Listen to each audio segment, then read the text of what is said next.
है, तो वो अपने नहीं है, परमात्मा ने दिए हैं और उनकी सेवा करना है, एक आपका दायित्व बनता है। समस्या तो वहां से खड़ी है, लाखों जीव तो वहां से दुखी हैं। आज किसी को कुछ मत दो, योगी अपने वाणी में इतनी ताकत रखता है कि अगर योगी के साथ रह गए तो ऑटोमेटिक प्रभाव पड़ेगा उसकी। जब तक ये काया है, पांच तत्व की रचना है, तो इसका काया का शोधन, ध्यान करो, सुमरन करो, होश में रहो, इसके चक्र को शुद्ध करो। इसी में तो हम जीव भाव में आए हैं। अभी हमें यही तो पता नहीं, क्या भ्रम है हमारा कि मैं शरीर हूँ। शरीर आपके द्वारा चल रहा है, और ऊर्जा तो ध्यान में बैठते ही आपको बढ़ना चालू हो जाती है, आपको फीलिंग नहीं होता। आपको थोड़े दिन बाद फीलिंग होने लग जाएगा, आप हल्के महसूस होने लग जाएगा। जो ब्रह्मरंध्र चित्र है, मंत्रकरण है, ऐसा भी विक्षिप्त आदमी हो उसको ऐसे बिठा लो, केवल कुछ मत जपाओ, बस आंख बंद करके। तलवों से होता है ये, पाताल लोग, अतल वितल सुतल सारी ऊर्जा यहाँ से बॉडी में जाए।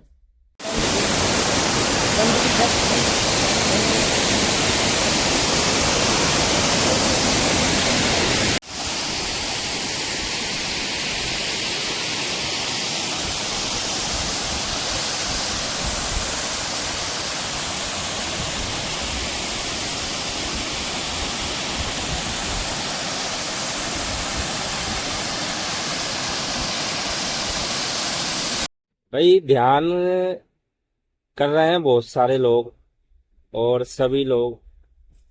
तो ध्यान में करते करते करते करते ध्यान में कई बार ध्यान का लक्ष्य क्या है, कई संतों ने भी बोला है कि ध्यान में ध्यान हो जाना है, और कई संतों ने ये बोला है कि ध्यान रखना है, और अलग अलग संतों ने बोला है कि ध्यान का मतलब है जागृति, होश, हर समय होश रहे, बस यही ध्यान है।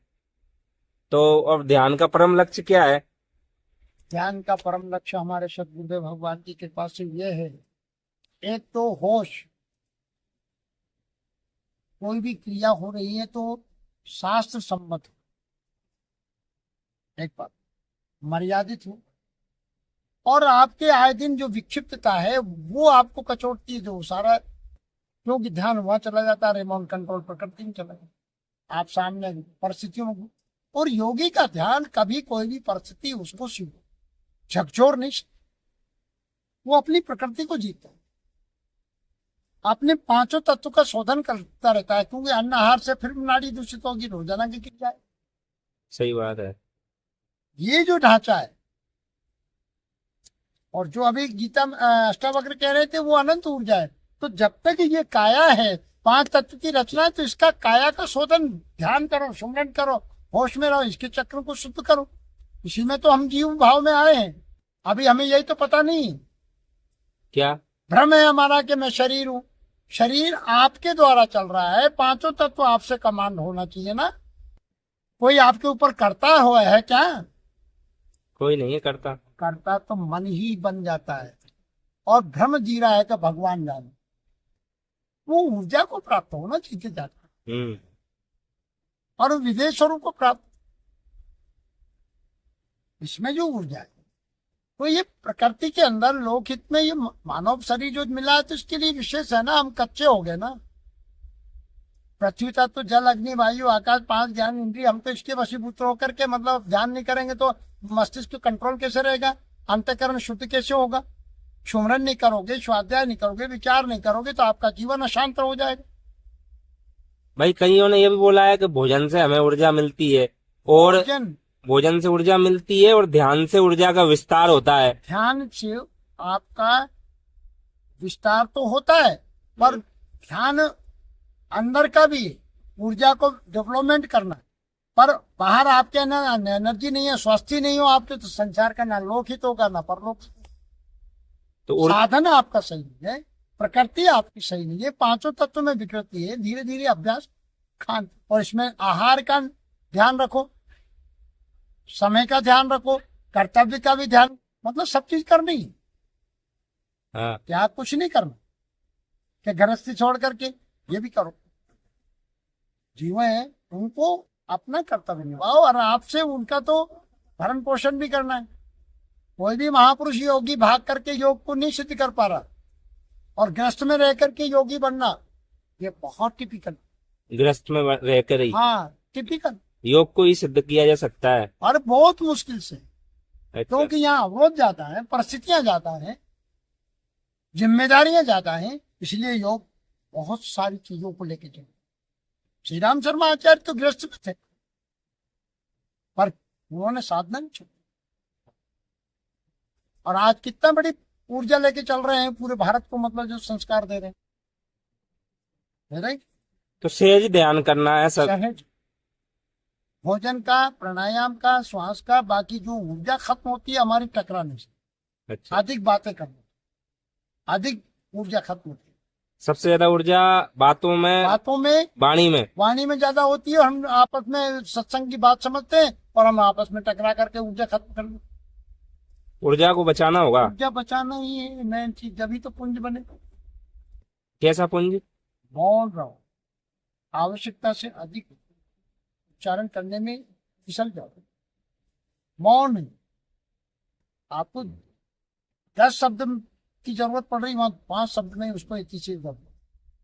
हाँ, कम बोलो, शॉर्ट एंड स्वीट। शब्दों से ऊर्जा बाहर जाए, नेत्रों से है, और इन पे होश में भी ले लो। आप जब चलो तो इसका मतलब ये नहीं है कि आप सामर्थ्यवान हो गए तो आप मर्यादित जीवन, इस तो कह दिया उसमें पुस्तक में तो कि मतलब पाप पुण्य कुछ नहीं लगता योगी के लिए, पर इसका मतलब ये नहीं है। और कई योगी लोग अपना जो सामाजिक रीति रिवाज है, लोक मर्यादा है वेदों के हिसाब से, और वो कर बैठते हैं जो जेलों में जाते वेद मर्यादा के हिसाब से ही जीना हैं। चाहिए। ऊर्जा को, क्योंकि वो मैं तो अर्थ लिख लिया कि यार मैं तो आत्मा हूँ, सब कुछ ठीक हूँ, न पाप न पुण्य, वो इसमें दिया है। इसका मतलब यहाँ कोई बातें इसमें दे दी, जैसे मान लो श्री वेदांत वालों ने किसी महापुरुष, पर कुछ बातें ऐसी होती हैं जो हमें इस धरातल पर व्यवहारिक जीवन जीना है, तो संत की मर्यादा खत्म हो जाएगी, योगी की मर्यादा खत्म हो जाएगी, फिर उसको योगी कौन कहेगा?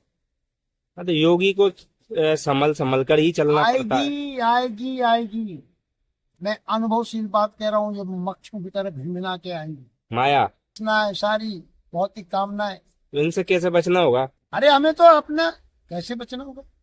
ज्ञान का खड़ग लेके चलना पड़ेगा, चौधारा ज्ञान रखना पड़ेगा। उसको माताएं पहले ही मान लो ना, और महिलाओं से वो तो बातें भी करेंगी, चर्चा भी करेंगी, क्योंकि उसका तेज है, उसकी ऊर्जा है, वो खींचेगी चुम्बक की तरह, तो स्वाभाविक उनके चेहरे से आभा मंडल बनेगा, तो उनको तो वाणी भी अच्छी लगेगी, उसमें आप उनका कृत्य भी अच्छा लगेगा।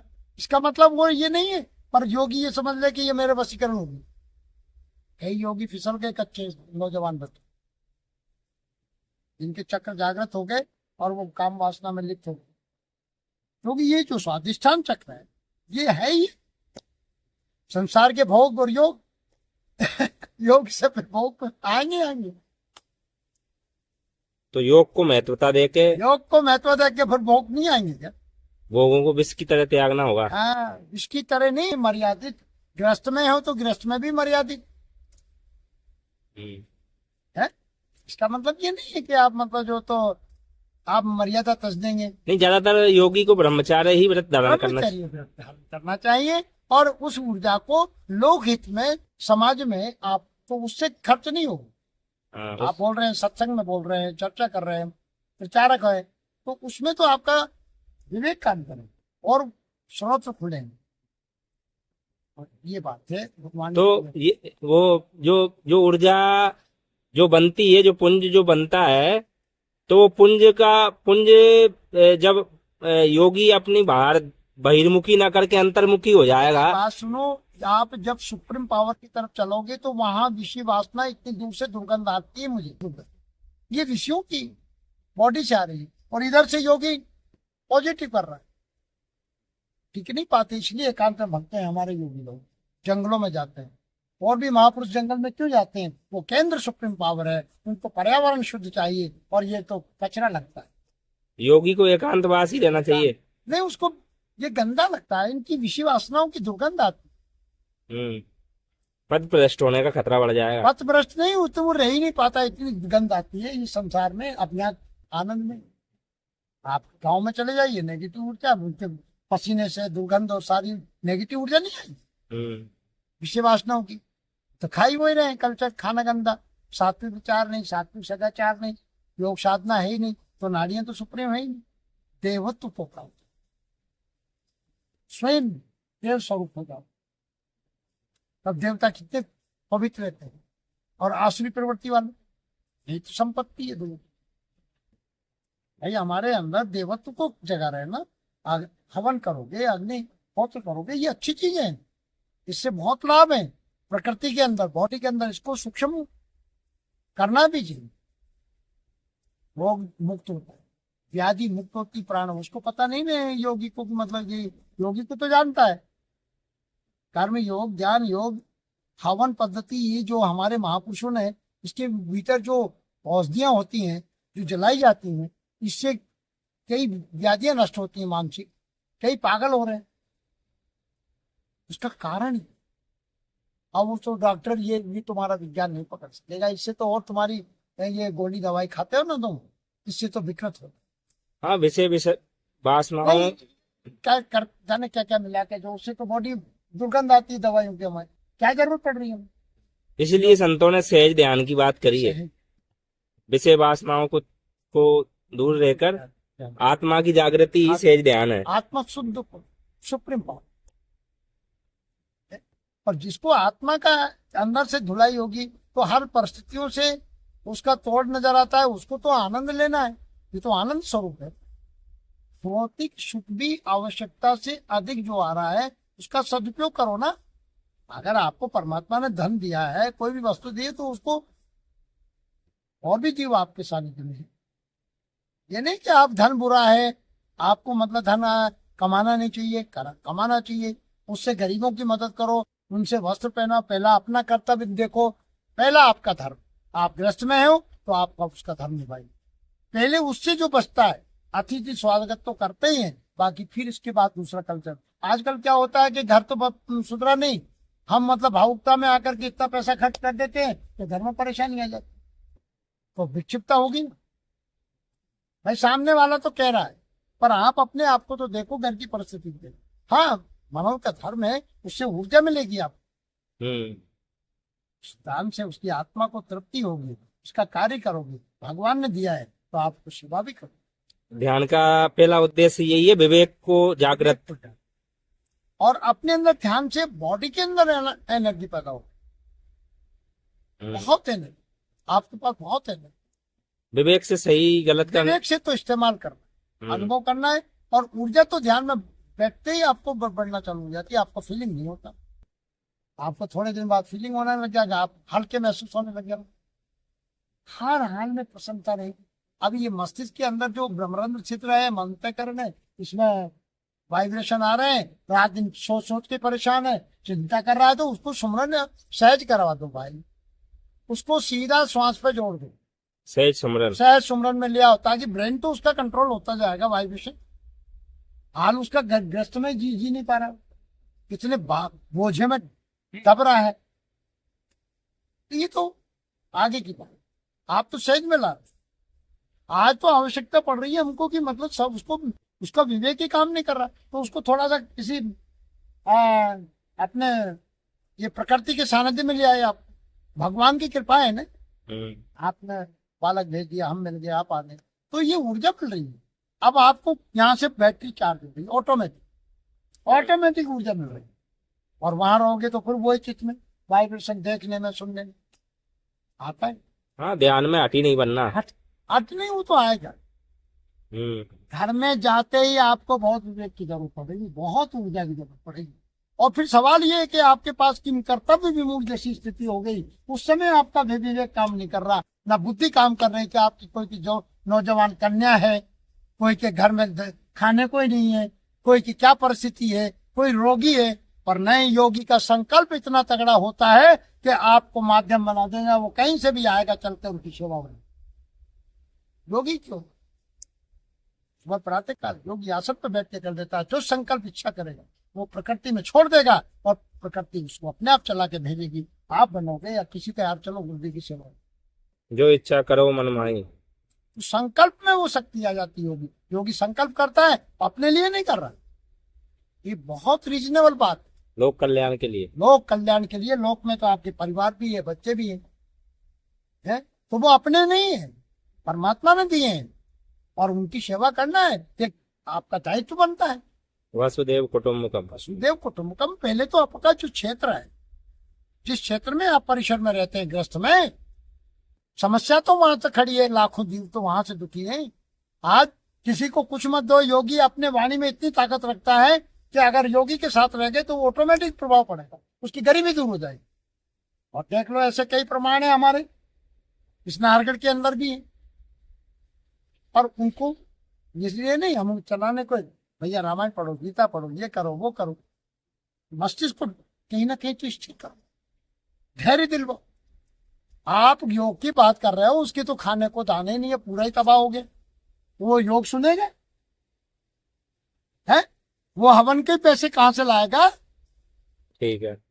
एक योगी ऐसे महापुरुष के पास चला जाए तो हो गया, वो वाणी वहां अंदर से निकल गई और वहां हो जाएगा, वो नेगेटिव काट दिया उसने। ठीक है। योगी के वचनों को प्रकृति ने आपको भी आशीर्वाद दे दिया तो वहां हो जाएगा। हाँ, तो योग को धारण करना चाहिए, और सहज योग। सही, बड़ा रिलैक्स। सभी संतों ने सहज योग का बोला है। और एक मैं आसन आपको बता रहा हूं, जैसे मेरी ऊर्जा अभी दिन में बढ़ गई तो मैंने ये आसन लगा रखा है। ये देखो, ये त्वचा के टच है, ये तलवे, ये पाताल लोग। ये आसन बहुत जल्दी, इससे आपको बहुत जल्दी रिलैक्स होगा। शक्ति चालन। ये इसको तो भूलना ही मत। जब ऊर्जा बढ़ जाती है तो अरे इसका कहीं भी ध्यान में बैठो, ऊर्जा में तो क्या, दिन भर अपन चलते फिरते हैं तो ऊर्जा तो बढ़ी जाती है बढ़े नहीं। शक्ति आप ऐसे सुखासन में बैठोगे तो नहीं मिल रिलैक्स होगा। ये मेरे गुरुदेव का आशीर्वाद। ठीक है। कैसा भी विक्षिप्त आदमी हो, उसको ऐसे बिठा लो, केवल कुछ मत जपाओ, बस आंख बंद करके धीरे धीरे 15 मिनट बिठा लो, 20 मिनट बिठा लो, बढ़ता लो, उसको रिलैक्स खुद हो जाए। ये तलवों से होता है, ये पाताल लो, अतल वितल सुतल सारी ऊर्जा यहाँ से बॉडी में जाए, वो बाहर जा रही। नीचे से ऊपर चढ़ती है ऊर्जा। हाँ, यहीं से चलती, स्वाभाविक। क्यों? ये हम उल्टे खड़े हैं, मूल तो ये। और अब रचना देखो, बड़ा विष्णु इधर से चलती, आपको लगता है कि इधर से चक्र चल रहा है, पर सिस्टम इधर से है, मेरुदंड से। और यहाँ फीलिंग होता है, देखना करो। सतगुरुदेव भगवान की जय हो।